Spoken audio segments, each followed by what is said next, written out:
महात्मा फुलेंना आम्ही असणारी या ठिकाणी आपली सुमन वाहण्यासाठी या ठिकाणी जमलेलो आहोत।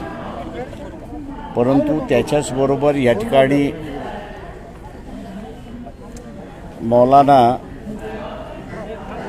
हसन गो कादरी, त्याच्यानंतर कारी इद्रिस, त्याच्यानंतर मौलाना बिस्मिल्ला मुफ्ती अहमद, मौलाना हसन अन्सारी असे हे सगळे या ठिकाणी उपस्थित आहेत। एकंदरीत महात्मा फुलेंनी जो लढा सुरुवात केला त्या लढ्याची असणारी फळं आपल्याला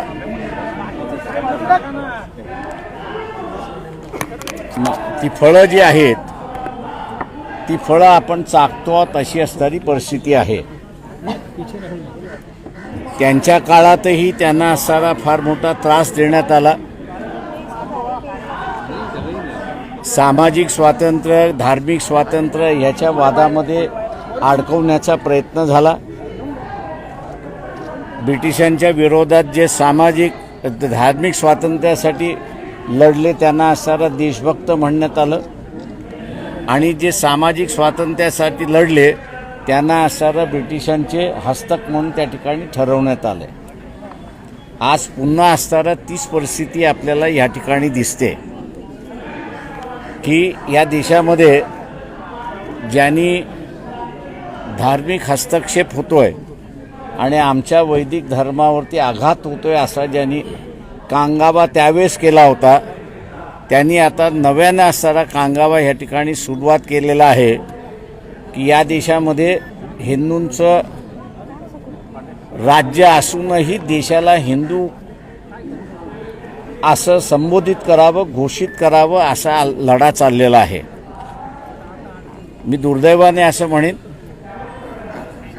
की या लढ्याचं असणारं गांभीर्य लोकांच्या समोर आलेलं नाही आणि आज पुन्हा आपल्याला असणारं दिसतंय की पुन्हा वैदिक परंपरा ह्या देशामध्ये सुरुवात व्हावी आणि करावी याच्यावरती संविधानावरती बदलणार अशी घोषणा आहे। RSSच्या वतीने कोणी बोलत नाही आहे, विश्व हिंदू परिषदेच्या वतीने कोणी बोलत नाही आहे, पण देवेंद्र फडणवीस ज्यांना प्रांत प्रतिनिधीपर्यंत जाता आलं नाही संघाच्या हायरार्कीमध्ये, आज तेच म्हणायला लागलेत की आम्ही असणारं संविधान बदलणार नाही। माझ्या अंदाजानं रस्त्याच्या माणसावरनं कितीही बोंबलला तर त्याच्यावरती कोणीही विश्वास ठेवत नाही। आमचं देवेंद्र फडणवीसांना आव्हान आहे की आपलं असणारं वक्तव्य हेच मोहन भागवतांचं वक्तव्य आहे आणि त्यांनी असणारं हे जाहीर करावं अशी आम्ही अपेक्षा त्या ठिकाणी पकडतोय। जोपर्यंत मोहन भागवत जे RSSचे प्रमुख आहेत घोषणा करत नाही की त्यांनी 46 ते 50 या दरम्यान जे वक्तव्य RSSच्या वतीने झालं होतं त्याच्याशी आम्ही असणारं निगडीत नाही, ते आम्ही असणारं जाळतो, ते आम्ही असणारं नाकारतोय, तरच या ठिकाणी असणारं मान्य होईल अशी असणारी परिस्थिती आहे। मी मागेही म्हणालो की 3 डिसेंबरच्या नंतर या ठिकाणी अनेक दंगली होण्याच्या असणाऱ्या शक्यता आहेत। आपण लोकल पोलीस स्टेशनमध्ये जर आज गेलात तर लोकल पोलीस स्टेशनवाल्यांना सतर्कतेचा इशारा आलेला आहे आणि कुठल्याही पद्धतीमध्ये 6 डिसेंबर नंतर काहीही होऊ शकते अशा इन्स्ट्रक्शन्स त्यांना आलेल्या आहेत। पक्षाच्या वतीने 2 महिन्यापूर्वीच मी असणारा म्हणालो होतो की एकदा 4 राज्याच्या निवडणुका संपल्या की या देशाची परिस्थिती पूर्णपणे बिघडणार आहे अशी असणारी परिस्थिती आहे। दुर्दैवाने इथे असणारं मुसलमानांना टार्गेट केल्या जात आहे आणि दुसऱ्या बाजूला OBCचं आरक्षण या ठिकाणी टार्गेट केल्या जात आहे। ज्यांचा ह्या लढ्याशी संबंध नाही, OBCच्या लढ्याशी संबंधित नाही, त्या सगळ्यांनी असणारा हा लढा आपल्या ताब्यात घेऊन या दंगली कशा वाढतील अशाच स्वरूपाचं वक्तव्य त्या ठिकाणी करतायत. यासाठी ओबीसीनी सतर्क राहावं अशी असणारी परिस्थिती आहे. या अगोदरच मुस्लिम समाजाला माझा असणारा सल्ला होता, गेले 9 वर्ष आपण असणारा अत्याचार ह्या ठिकाणी सहन केलेला आहे. 4 महिने शिल्लक राहिलेले आहेत लोकसभेच्या निवडणुकीमध्ये. या 4 महिन्यामध्ये जो काही अत्याचार होईल तो असणारा सहन करा. लोकसभेच्या निवडणुकीच्या माध्यमातून शासनामध्ये निश्चित बदल होणार ही खात्री मी आपल्याला असणारं त्या ठिकाणी देतो.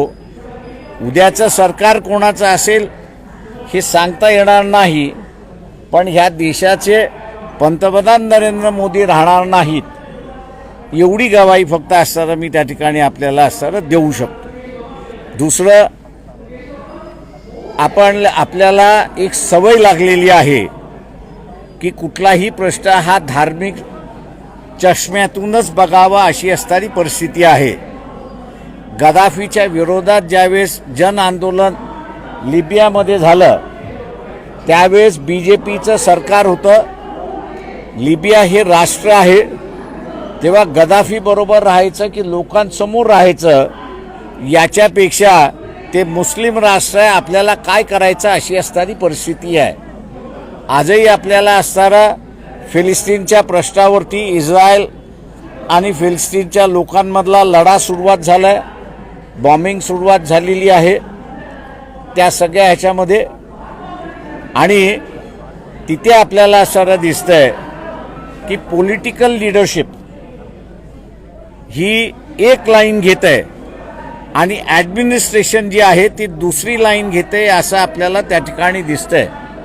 म्हणजे प्राईम मिनिस्टर हे इस्रायल बरोबर आहेत आणि फॉरेन मिनिस्ट्री आणि फॉरेन सेक्रेटरी हे पॅलेस्टाईनच्या लोकांबरोबर आहेत अशी असणारी परिस्थिती आहे. अशा ह्या ठिकाणी भारतावरती फार मोठा परिणाम होऊ शकतो. या युद्धाची व्याप्ती वाढली तर भारतावरती फार मोठा परिणाम होऊ शकतो. कारण का भारतीय या गल्फ कंट्रीजमध्ये 5 कोटीच्या वरती आहेत अशी असणारी परिस्थिती आहे. युद्ध झालं तर त्यांना असणारं सोडावं लागेल किंवा त्यांना असणारं सुरक्षित आणण्यासाठी सरकारला पूर्णपणे बोजा उचलावा लागेल. दुसऱ्या अनेक गोष्टी आहेत की ज्या मी इथे मांडलं, एकच फक्त आपल्यासमोर या ठिकाणी मांडलं आहे. माझ्याबरोबर असणारे जमाते इस्लामीचे असणारे पुणे शहराचे अध्यक्ष आहेत, जमाते उलमा हिंद यांचे असणारे अध्यक्ष आहेत. सरकारी 3 दिवसापूर्वी मुंबईमध्ये सर्व मुस्लिम संघटनांची बैठक झाली. एक 400 उलेमा आणि मौलवी त्या ठिकाणी उपस्थित होते आणि त्या सगळ्यांचा निर्णय झाला की 8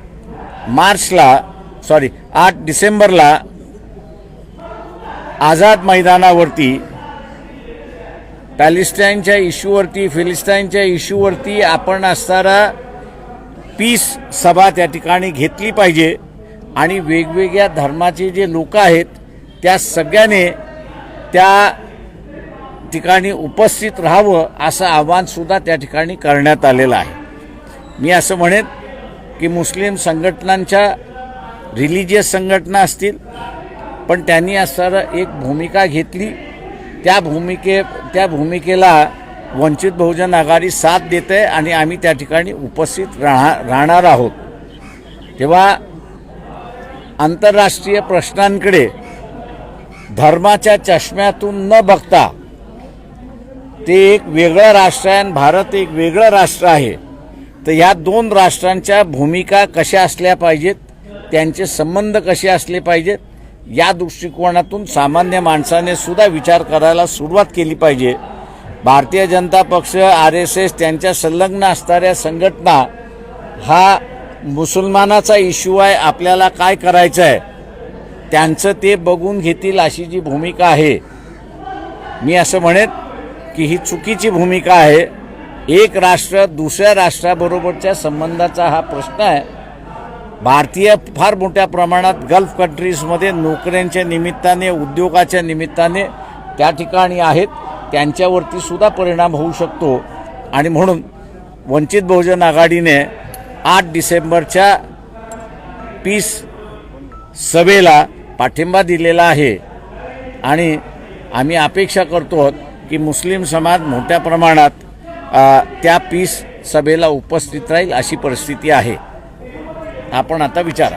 सर, आज टाइम्सला तुमची मुलाखत प्रसिद्ध झाली आहे. तुम्ही भुजबळवरती ओबीसीच्या संदर्भात एक कमेंट केली आहे की भुजबळ हे मंडल कमिशनच्या शिफारशींच्या विरोधामध्ये होते. ते थोडंसं इलॅबरेट करा, कधी होते, कसे होते आणि मला वाटतं तुम्ही जरा शोधून लिहिलं आणि जर हे केलं तर अधिक चांगलं आहे. मला जे बोलायचं होतं ते मी बोलून झालं माझं. त्याच्यामुळे आता ज्या डिटेल्स आहेत त्या डिटेल जरा पत्रकारांनी शोधावं, म्हणजे त्यांनाही जरा इनरिच होईल, त्यांनाही जरा तुमचंही नॉलेज इनरिच झालं पाहिजे असं मला वाटतं. ते इनरिच झाल्याशिवाय रिपोर्टिंग चांगलं होणार नाही अशी माझी स्वतःची समज आहे. नाही माझं तुमचं माझं म्हणणं असं आहे की आम्ही नॉलेज आपल्याला दिलेलं आहे, प्रिमायसेस आपल्याला दिलेले आहेत. त्या प्रिमायसेसवरती असं इमारत बिल्डिंग काय बांधायचं आता आपलं काम आहे ते आपण करावं.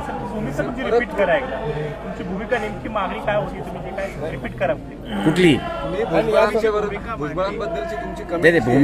माझी मांडायची मी ती असताना जाहीर सभेमध्ये मांडले, त्याच्यामुळे तुमच्यासमोर मांडण्याची मला काही गरज वाटत नाही अशी परिस्थिती आहे.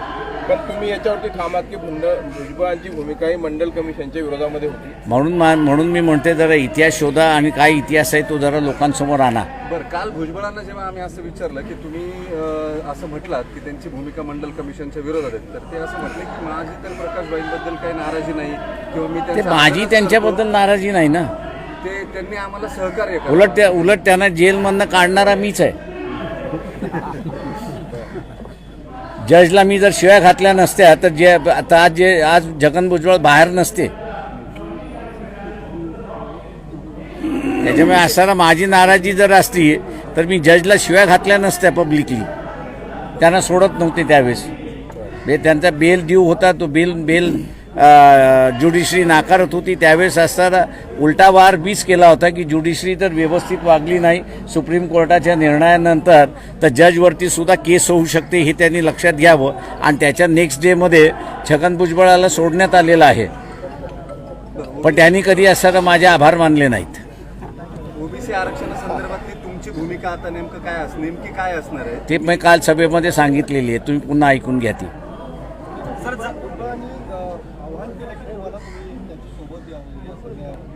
मला कोणाची गरज नाही. आणि आंबेडकरवाद, फुलेवाद, शाहूवाद हा जो आहे हा एवढा सक्षम आहे की त्याला कोणाच्या व्यक्तीची गरज नाही. त्या वादामध्येच एवढी ताकद आहे की ते सेल्फ सस्टेनिंग आहे. भुजबळ नेते म्हणून तुम्हाला त्यात असोसिएट व्हायचं नाहीये का ओबीसीच्या या सगळ्या एकूण लढ्यामध्ये, की तुम्ही सेपरेट असतो? मला वाटतं म्हणून मी तुम्हाला म्हटलं ना, जरा इतिहास तुमचा जरा सुधरून घ्या, अभ्यास करून घ्या. तुम्ही अभ्यास केलेला नाही म्हणून तुम्ही असं इथे वाईट शब्दात बोलत नाही, पण तुम्ही अज्ञानी मला दिसताय. हा लढा महाराष्ट्रातला जो आहे ओबीसीचा, हा ओबीसीचा लढाचा जनक हा प्रकाश आंबेडकर आहे, एवढं लक्षात ठेवा. म्हणूनच त्याच्यामधलं अभ्यास करून जर विचारलं ना तर त्याला उत्तरं द्यायला जरा मजेत वाटतात. नाही तर काय वाटतंय की तुम्ही सुपारी घेऊन बसलेला अशी परिस्थिती आहे. तर माझा असणारा रोग जो आहे ना हा तुमच्यापेक्षा अधिक आहे. मी पूर्वी पत्रकार होतो आणि त्याच्यामुळे पत्रकारीतली काय प्रश्न कधी येतात, कशी येतात, हे जसं राजकारणातलं पक्षाचं उडतं तसं आहे, तसं आम्ही ओळखतो. त्याच्यामुळे माझं तुम्हाला सगळ्यांना सल्ला आहे, माफ करा. तुम्ही असणारे एक माझा सल्ला आहे तुम्हाला प्रश्नाचं, माझ्या असलेल्या प्रश्नाच्या इश्यूमध्ये तुम्हाला एक लक्षात घ्या की मी कॉमेंट करणार याचं कारण की सरळ जर तुम्ही प्रश्न विचारणार असाल तर सरळ उत्तर येणार आहे.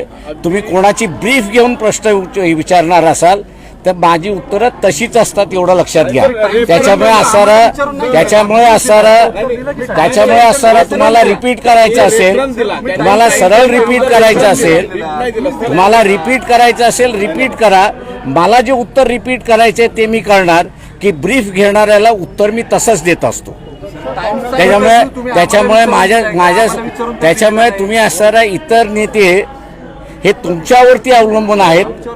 ऐकून घ्या, तुमच्या नेते तुम्ही इतर नेते मी अजिबात घेणार नाहीये. मी बिलकुल कधी घेत नसतो बोललेले शब्द, एवढं लक्षात घ्या. मी कुठेही काहीही बोललेलो जे असतं ते माझं विचारपूर्वक असतं, ठरलेलं असतं आणि मी कधीही मागे घेत नाही. त्याच्यामुळे पत्रकारांनी या गोष्टी मला विचारण्याच्या अगोदर लक्षात घ्या की तो बुमरँग आपल्यावरती होणार नाही याची लक्षता घ्यावी त्यांनी. फडणवीस म्हणतात सोशल फॅब्रिक खराब होणे, मात्र सत्ताधारी वेगवेगळ्या सभा घेतात. एकीकडे छगन भुजबळ म्हणतात ओबीसी आरक्षण जाणार नाही, फडणवीस म्हणतात की त्याला धक्का लागणार नाही, पण जरांगेंनाही थांबवत नाहीत. त्याबद्दल वंचितची काय भूमिका? एक लक्षात घ्या की इथे ज्यावेळेस ओबीसी मराठा कोविडच्या अगोदर लागलं होतं त्यावेळेस सगळे राजकीय नेते बिळामध्ये शिरले होते आणि सगळेच बिलामध्ये शिरले होते. दिल्लीवरनं मी जी प्रेस कॉन्फरन्स घेतली होती की मागणी करण्याचा अधिकार कोणालाही आहे, त्याच्यावरती कमेंट करण्याचा अधिकार सगळ्यांना आहे. त्याच्यामुळे ओबीसींच्या नेत्यांनी मागणी मान्य करणं न मान्य करणं हे त्यांच्या हातात नाही आहे. ही मागणी कायदेशीर आहे की नाही, घटनेशीर आहे की नाही, त्या काळच्या सरकारला घेण्याची गरज आहे. हे माझ्या वक्तव्यानंतर इथलं असणारं वातावरण शांत झालं, नाही तर दंगली त्याच वेळेस होत्या अशी असणारी परिस्थिती होती. आजही असणारं तेच मला दिसतंय की इथे दंगली कधीही आणि केव्हाही घडू शकतात. आणि म्हणून मी आपल्याला एक इन्फॉर्मेशन शेअर केली, ती म्हणजे की लोकल पोलीस स्टेशनला वॉर्निंग आलेली आहे की सतर्क राहा की तुमच्या एरियामध्ये कधीही दंगल होऊ शकते. पत्रकारी करतो आपण हे बरोबर आहे, पण त्याच्याबरोबर मी एक नागरिक आहे हेही लक्षात घ्या. तेव्हा माझी ही जबाबदारी आहे नुसतं आग लावायची नाही, तर ती शांत राहण्याची सुद्धा माझी एक जबाबदारी आहे. नुसता TRP बघून चालत नसतो, आणि ती नेत्यांची पण जबाबदारी असते. ती असते नेत्यांची, ती मी पार पडतोय. त्याच्यामुळे असणारा मला शांतपणा शिकवण्याच्या भानगडीत पडू नका. चला असं ठीक आहे, चालेल. तुम्हाला शिकवण्यात आम्ही मोठे नाही मग त्याच्यामुळे शांत राहता, त्याच्यामुळे शांत राहता. नाही शिकवणे तर शांत राहा त्याच्यामध्ये.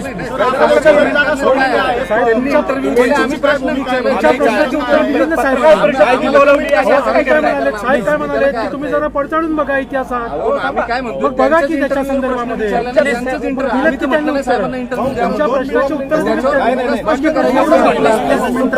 त्याच्यामध्ये असणारा दिलेलं स्पष्ट आहे. कळत नसेल तर मला सांगू नका. थँक्यू. साहेब, जरांगेंनी तुमचा सल्ला ऐकलाय, त्यांनी जे काही शब्द मागे घेतले ते म्हणले की तुमचा आदर करून, मी सांगितलेला आदर करून मी लायकी हा शब्द मागे घेतले. ते चांगलं आहे, स्वागत आहे. मी असं म्हणेन जरांगेचं मी असं स्वागत करतो की त्यांनी त्यांचा लढा एका दायऱ्यामध्ये ठेवून की मराठा समाजाला आरक्षण मिळालं पाहिजे, हा दायरा त्यांनी असणारा कायम केला. त्याच्याबद्दल मी आता त्यांचं स्वागत करतोय.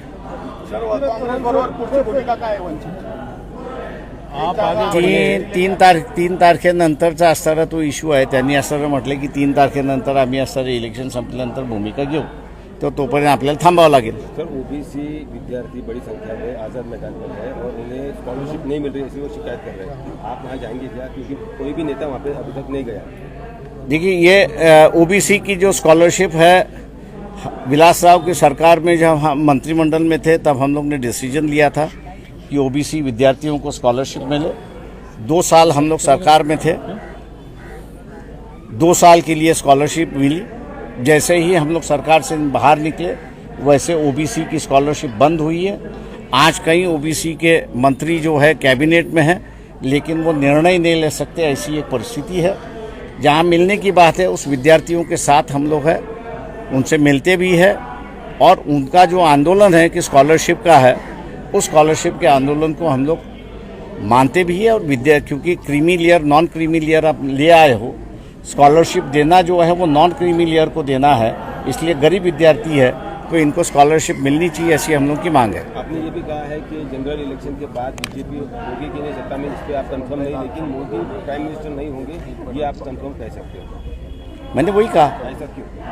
क्योंकि मोदी को अगर प्राइम मिनिस्टर बनना है तो उनको 272 सीटों की ज़रूरत है, और 272 सीटों की ज़रूरत है, और बीजेपी मुझे दिखाई देता है कि 272 सीटों पे नहीं आएगी। इसलिए समझौते की सरकार होगी। जो कोई समझौते में जाएगा, सभी पार्टी के नेताओं को मोदी ने अंदर डाल दिया है, तो कोई उनके प्राइम मिनिस्टरशिप के लिए एग्री नहीं होगा, और कोई प्राइम मिनिस्टर के लिए एग्री हो जाएंगे। 3 दिसंबर के बाद सांप्रदायिक दंगे हो सकते हैं, ऐसा आपको कहा। मैंने आपको इसका तथ्य भी दिया कि आज किसी भी पुलिस स्टेशन में आप जाइए तो पुलिस स्टेशन में वार्निंग आ चुकी है कि आज 6-10 दिसंबर के बाद में आपके यहाँ कुछ भी हो सकता है, दंगे हो सकते हैं। शायद वो हिंदू मुसलमान के दंगे हो सकते हैं या ओबीसी मराठा के दंगे हो सकते हैं। दोनों वार्निंग आ चुकी है। राष्ट्रवादीने 2014ला सरकार पाडलं असा राष्ट्रवादीने 2014ला सरकार पाडलं असं थेट पृथ्वीराज चव्हाण यांनी सहज बोलून दाखवली काल एका कार्यक्रमामध्ये. सरकार जर पाडलं नसतं तर मराठा आरक्षणाचा निकाली निघाला असता. आता ते जरतरच्या भाषेत त्याला मी नाही कॉमेंट करत. 5 राज्याच्या निवडणुका आहेत, तिथं काय स्थिती असेल, तुमचा तर्क काय आहे त्यामध्ये? बीजेपी पाठीमागे राहील असं मला दिसते. चलो, थँक्यू. आमची व्हिडिओ बातमी आवडल्यास लाईक, शेअर आणि समांतर चॅनलला सबस्क्राईब करायला विसरू नका.